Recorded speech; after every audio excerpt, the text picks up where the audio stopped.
Dena dago jakiteko bai armen gordelekuaz, bai etak duen armategiaz. Datu objektibo bat badago. Erakunde armatuak 2006an Boberten lapurtu zituen 400 pistoletatik gehienak bere eskuditu oraindik.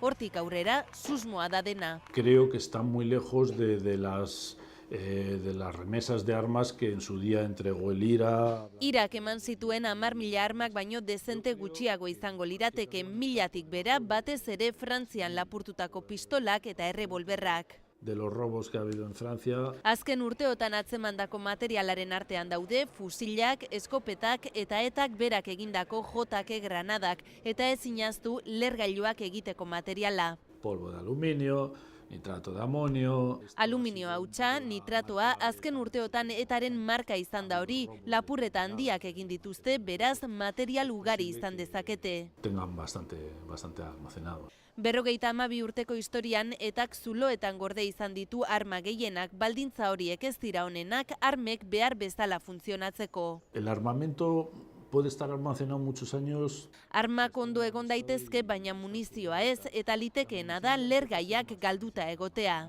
Puede que no estén en buen estado.